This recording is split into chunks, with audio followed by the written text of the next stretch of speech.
Meningkatnya pertumbuhan penduduk yang terjadi di Indonesia saat ini dari tahun ke tahun akan memberikan dampak atau perubahan di berbagai bidang kehidupan. Kebutuhan terhadap pangan, pakan, dan sandang juga akan semakin meningkat. Salah satu kegiatan paling aktual dan tengah marak dikembangkan saat ini adalah penambahan kawasan perumahan atau tempat tinggal untuk menunjang jumlah penduduk yang semakin banyak tersebut. Jika pembangunan perumahan tersebut tetap dilakukan secara massal tanpa memperhatikan etika pembangunan berkelanjutan, tentu saja akan memberikan dampak negatif terhadap lingkungan. Beberapa dampak negatif itu yang pertama adalah semakin berkurangnya lahan terbuka hijau. Penambahan jumlah bangunan rumah tentu saja akan menurunkan luasan total dari kawasan terbuka hijau sebelumnya, sebab sebagian luasan terbuka tersebut akan beralih fungsi menjadi bangunan baru.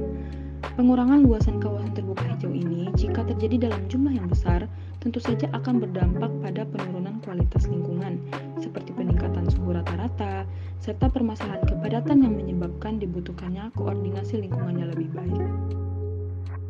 Dampak yang kedua adalah peningkatan kebutuhan terhadap air bersih. Bertambahnya jumlah rumah yang terbangun di suatu kawasan tentu beriringan dengan peningkatan kebutuhan air bersih. Hal ini disebabkan jumlah masyarakat yang membutuhkan juga semakin banyak, sehingga kebutuhan juga semakin meningkat. Dampak yang ketiga adalah meningkatnya ancaman pencemaran oleh limbah. Bertambahnya perumahan penduduk seiring dengan meningkatnya jumlah penduduk mengakibatkan limbah yang dihasilkan juga semakin banyak.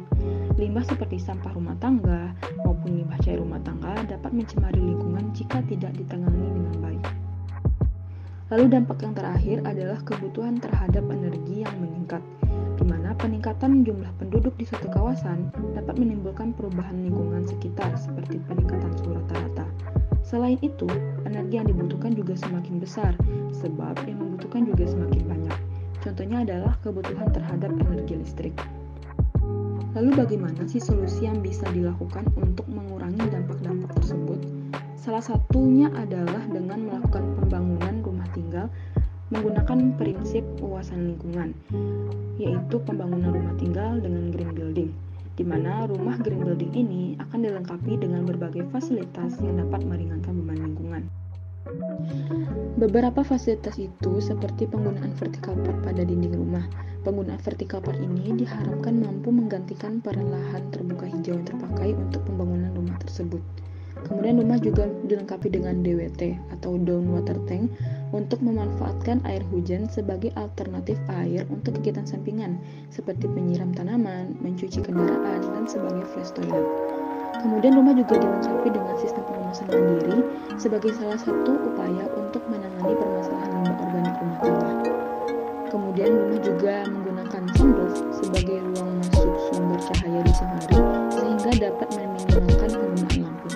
Dan yang terakhir, rumah dibangun dengan high ceiling atau langit-langit yang tinggi dilengkapi dengan pengaturan jendela dan pintu untuk sirkulasi udara yang lebih baik sehingga tidak terlalu dibutuhkan AC.